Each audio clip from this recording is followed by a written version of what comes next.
Good morning friends. आप सभी को हमारे चैनल एजुकेशन पॉइंट क्यूज में हार्दिक स्वागत है। दोस्तों, आज डीएलएड संबंधित महत्वपूर्ण प्रश्नों को फिर से लेकर हम आप लोगों के बीच उपस्थित हैं। आज सेट 5 लेकर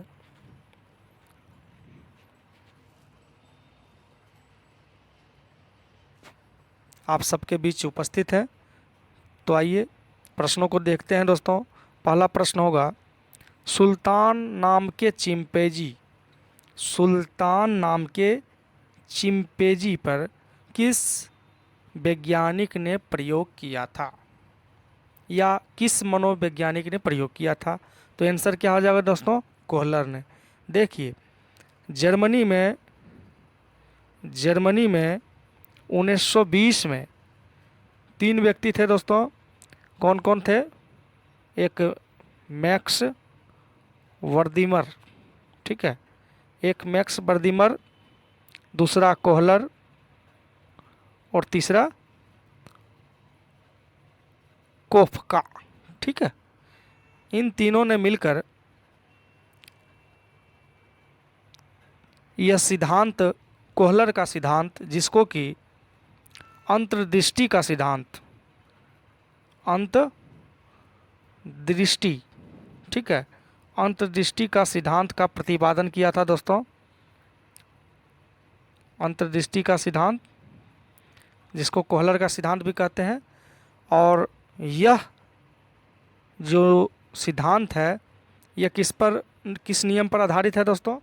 संज्ञानात्मक, ठीक है, संज्ञानात्मक नियम पर आधारित है, ठीक है। अंतर्दृष्टि का सिद्धांत जो है, कोहलर का सिद्धांत, यह संज्ञानात्मक नियम पर आधारित है। इसको दोस्तों गेस्टॉल्ट, देखिए इसे क्या कहते हैं? और गेस्टॉल्ट का सिद्धांत, ठीक है, अंतर्दृष्टि का सिद्धांत या गेस्टॉल्ट का सिद्धांत भी कहा जाता है कोहलर का सिद्धांत को। और यह जर्मनी में 1920 में इसका प्रतिपादन किया गया, जिसमें कि मैक्स वर्दीमर, कोहलर और कोफका, ये 3 व्यक्ति इसमें महत्वपूर्ण हैं। और इन्होंने चिंपैंजी पर प्रयोग किया था, ठीक है। चलिए नेक्स्ट क्वेश्चन की ओर चलते हैं। दूसरा प्रश्न होगा दोस्तों, चूहे पर किस वैज्ञानिक ने प्रयोग किया था? ठीक है, चूहे पर, चिंपैंजी पर, कुत्ता पर, ठीक है। तो सबको देखना है दोस्तों, ये सभी प्रश्न आ सकते हैं। चूहे पर किस वैज्ञानिक ने प्रयोग किया था? तो चूहे पर दोस्तों प्रयोग किया था स्किनर ने, ठीक है। स्किनर जो है दोस्तों एक अमेरिकी वैज्ञानिक थे, मनोवैज्ञानिक, अमेरिकी मनोवैज्ञानिक थे। और इन्होंने क्रिया प्रसूत अनुबंधन सिद्धांत का प्रतिपादित किया था। क्रिया प्रसूत अनुबंध सिद्धांत, ठीक है, इसका क्या किया था? प्रतिपादन किया था। किसने? स्किनर ने। इन्होंने चूहा पर पहली बार प्रयोग किया था, ठीक है। चलिए नेक्स्ट क्वेश्चन की ओर चलते हैं। बुद्धि का प्रतिदर्श नमूना यानी सैंपल सिद्धांत किसने दिया? इसका राइट आंसर क्या हो जाएगा दोस्तों? थॉमसन, ठीक है। थॉमसन ने प्रतिदर्श नमूना यानी सैंपल सिद्धांत का प्रतिपादन किया, थॉमसन ने। नेक्स्ट क्वेश्चन की ओर चलते हैं। बुद्धि को मापने के लिए मानसिक आयु समप्रत्यय किस विद्वान ने दिया? बुद्धि को मापने के लिए मानसिक आयु समप्रत्यय सिद्धांत ये किस विद्वान ने दिया? तो इसका राइट आंसर हो जाएगा दोस्तों अल्फ्रेड बिने। अल्फ्रेड बिने ने 1905 ईस्वी में इसका ये सूत्र लेकर आए बुद्धि मापन के लिए। तो क्या सूत्र था दोस्तों? बुद्धि मापन का सूत्र था दोस्तों मानसिक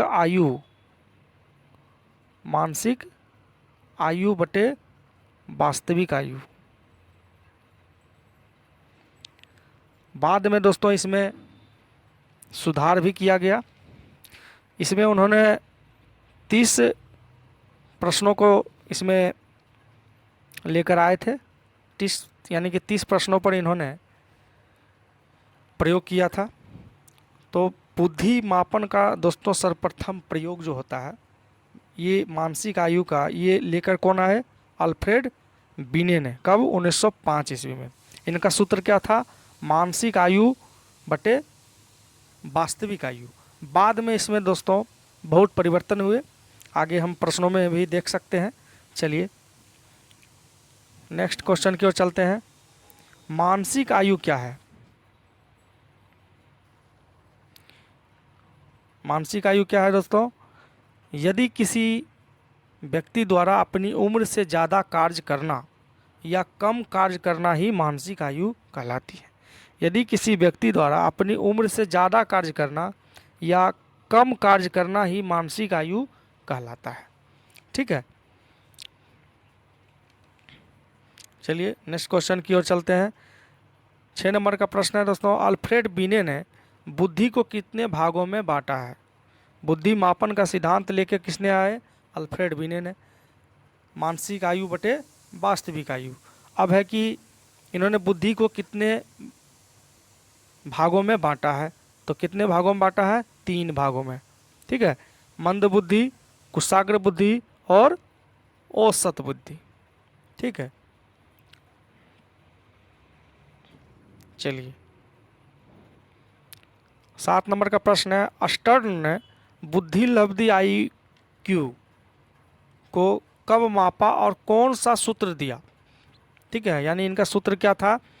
तो स्टर्न ने 1912 ईस्वी में ये बुद्धि लब्धि को मापा और एक नया सूत्र को खोजा। ठीक है, यानी कि सबसे पहले जो अल्फ्रेड बिने ने एक सूत्र दिया था मानसिक आयु बटे वास्तविक आयु, उसमें इन्होंने क्या किया? संशोधन कर दिया स्टर्न ने। इसमें क्या सूत्र लाए दोस्तों? स्टर्न का सूत्र था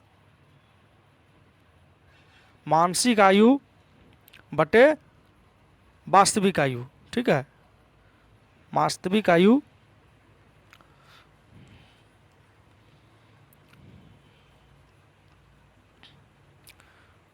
मानसिक आयु बटे वास्तविक आयु और गुना 100। ठीक है, ये देखिए यहाँ बुद्धि IQ का मानसिक आयु बटे वास्तविक आयु इंटू 100।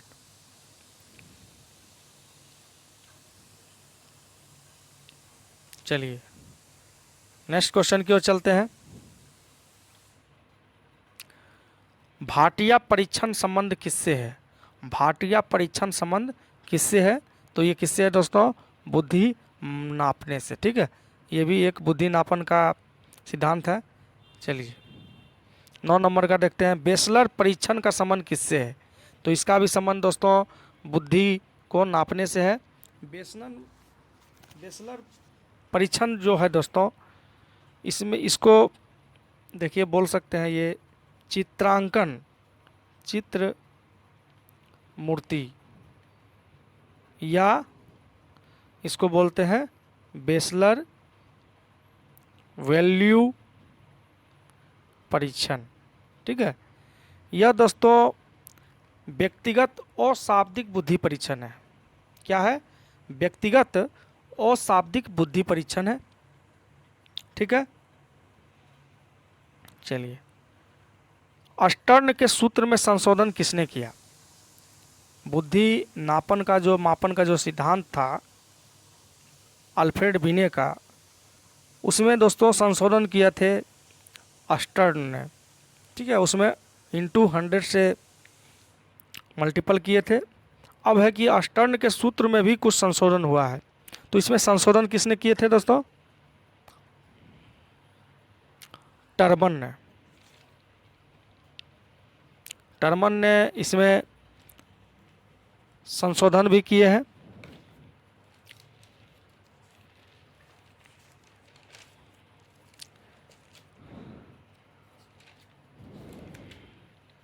टर्मन के अनुसार दोस्तों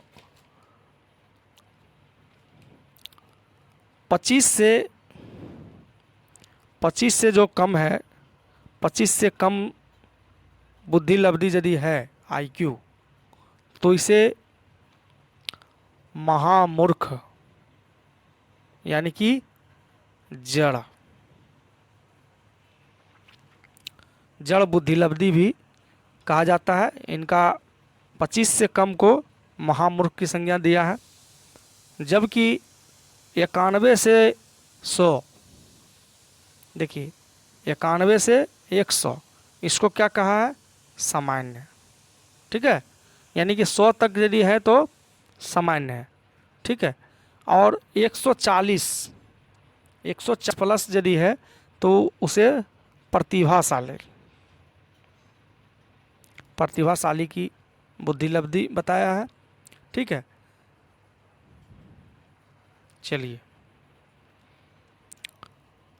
11 नंबर का प्रश्न है, बुद्धि को मापने के लिए पहली मनोवैज्ञानिक प्रयोगशाला कहाँ बनाई गई? बुद्धि को मापने के लिए पहली मनोवैज्ञानिक प्रयोगशाला कहाँ बनाई गई? तो जर्मनी में। कब? तो 1889 ईस्वी में। 1879, ठीक है, 1879 1879 में बनाई गई। ठीक है, चलिए 12 नंबर का प्रश्न देखते हैं दोस्तों, बुद्धि का विचलन यानी कि बुद्धि सिद्धांत किसने दिया? बुद्धि का विचलन बुद्धि सिद्धांत किसने दिया? तो राइट आंसर होगा बेसलर महोदय ने सन 1960 में। ठीक है, चलिए 13 नंबर का प्रश्न है, प्रतिस्थापन का सिद्धांत किस वैज्ञानिक ने दिया? प्रतिस्थापन का सिद्धांत गुथरी ने दिया। गुथरी ने दिया। चलिए नेक्स्ट क्वेश्चन की ओर चलते हैं, स्व सिद्धांत किसने दिया? तो स्व सिद्धांत के जनक थे कार्ल रोजर। 15 नंबर का प्रश्न है दोस्तों, आवश्यकता का पद सोपान सिद्धांत, ठीक है, सोपान सिद्धांत किसने दिया? तो अब्राहिम मोसले ने। अधिगम का अर्थ क्या है? अधिगम का अर्थ होता है दोस्तों सीखना। चलिए 17 नंबर का प्रश्न है, अधिगम से क्या तात्पर्य है?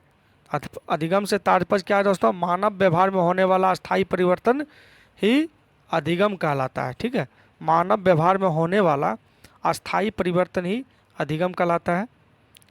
18 नंबर का प्रश्न है दोस्तों, अधिगम पूर्ण कब होगा? तो अधिगम पूर्ण दोस्तों कब होगा? मानव व्यवहार में अस्थायी परिवर्तन हो जाए तो अधिगम पूर्ण हो जाएगा। ठीक है, मानव व्यवहार में अस्थायी परिवर्तन होना ही अधिगम पूर्ण कहलाता है। चलिए नेक्स्ट क्वेश्चन, संज्ञान किसे कहते हैं? संज्ञान, किसी ज्ञान को ग्रहण करना ही संज्ञान कहलाता है। किसी ज्ञान को ग्रहण करना ही संज्ञान कहलाता है। 20 नंबर का प्रश्न देखते हैं, व्यवहारवादी मनोविज्ञान के जनक कौन थे? तो इसके जनक थे वाटसन। ये कई बार दोस्तों ये पूछा गया है कि व्यवहारवादी मनोविज्ञान के जनक कौन है, जन्मदाता कौन है? तो ये वाटसन। ठीक है, 21 नंबर का प्रश्न होगा, मनोविज्ञान के जनक कौन है? तो मनोविज्ञान के जनक दोस्तों सिगमंड फ्राइड। कई बार ये भी पूछा गया दोस्तों, बहुत इंपॉर्टेंट प्रश्न है, इसे जरूर देख लेंगे दोस्तों। मनोविज्ञान के जनक कौन है? Sigmund Freud. और देखिए यहाँ पर व्यवहारवादी मनोविज्ञान के जनक कौन है? वाटसन। ठीक है, चलिए 22 नंबर का प्रश्न है, सामाजिक अंतःक्रिया किसे कहते हैं? सामाजिक अंतःक्रिया किसे कहते हैं? तो दो या दो से अधिक व्यक्तियों के मध्य होने वाले परस्पर संबंध और क्रियाएं सामाजिक अंतःक्रियाएं कहलाती है। जैसे सहयोग, सहानुभूति, त्याग, बलिदान आदि। ठीक है, चलिए 23 नंबर का प्रश्न है, प्राचीन काल में मनोविज्ञान का अर्थ क्या था? प्राचीन काल में मनोविज्ञान का अर्थ क्या था दोस्तों? आत्मा का विज्ञान। ठीक है। मनोविज्ञान को आत्मा का विज्ञान किसने कहा? मनोविज्ञान को आत्मा का विज्ञान किसने कहा दोस्तों? तो राइट आंसर हो जाएगा अरस्तु ने। अरस्तु ने मनोविज्ञान को आत्मा का विज्ञान कहा। ठीक है दोस्तों, अभी तक यदि आप हमारे चैनल को सब्सक्राइब नहीं किए हैं तो कृपया कर हमारे चैनल को ज़रूर सब्सक्राइब करेंगे, वीडियो को ज़्यादा से ज़्यादा लाइक एंड शेयर करेंगे दोस्तों। चलिए नेक्स्ट क्वेश्चन की ओर चलते हैं। 25 नंबर का प्रश्न है, 17वीं शताब्दी में मनोविज्ञान को क्या कहा जाता था और यह किसने कहा? तो 17वीं शताब्दी में दोस्तों मनोविज्ञान को मन या मस्तिष्क का विज्ञान कहा जाता था और यह पोम्पोनोजी ने कहा। ठीक है, पोम्पोनोजी ने कहा। चलिए 18 नंबर का प्रश्न 26 नंबर का प्रश्न होगा दोस्तों कि 18वीं शताब्दी में मनोविज्ञान को क्या कहा जाता था? 17वीं देखिए यहाँ दोस्तों, 17वीं शताब्दी में मनोविज्ञान को क्या कहा जाता था? मन या मस्तिष्क का विज्ञान, मन या मस्तिष्क का विज्ञान। और 18वीं शताब्दी में क्या कहा जाता था दोस्तों? 18वीं शताब्दी में कहा जाता था चेतना का विज्ञान। ठीक है, चेतना का विज्ञान।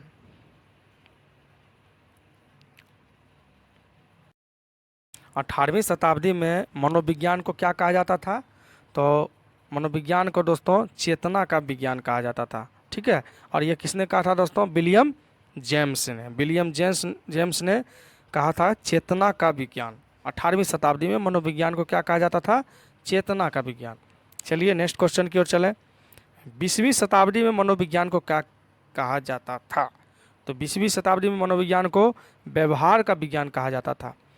ठीक है, व्यवहार का विज्ञान। यह किसने कहा था? वाटसन ने। ठीक है, वाटसन ने। चलिए 28 नंबर का प्रश्न देखते हैं दोस्तों। शिक्षा मनोविज्ञान की पहली पुस्तक किसने लिखी और कब लिखी? शिक्षा मनोविज्ञान की पहली पुस्तक किसने लिखी और कब लिखी? तो आंसर हो जाएगा दोस्तों थॉर्नडाइक ने। कब लिखी? 1903 ईस्वी में। चलिए नेक्स्ट क्वेश्चन की ओर चलें। 29 नंबर का प्रश्न होगा दोस्तों, शिक्षा का अधिकार अधिनियम कब बना? शिक्षा का अधिकार अधिनियम कब बना दोस्तों? 2009 में बना। ठीक है, और यह दोस्तों शिक्षा का अधिकार अधिनियम 86वां संशोधन, देखिए 86वां संशोधन किससे संबंधित है? शिक्षा का अधिकार अधिनियम से संबंधित है। ठीक है, और 21A, देखिए 21A किससे संबंधित है? शिक्षा के अधिकार से संबंधित है। ठीक है, चलिए नेक्स्ट क्वेश्चन की ओर चले। शिक्षा का अधिकार अधिनियम कब लागू हुआ? देखिए शिक्षा का अधिकार अधिनियम कब आया दोस्तों? 2009 में। ठीक है, लेकिन यह लागू कब से हुआ? लागू हुआ 1 अप्रैल 2010 से। ठीक है, तो दोस्तों उम्मीद करते हैं यह वीडियो आपके लिए बहुत लाभदायक होगा।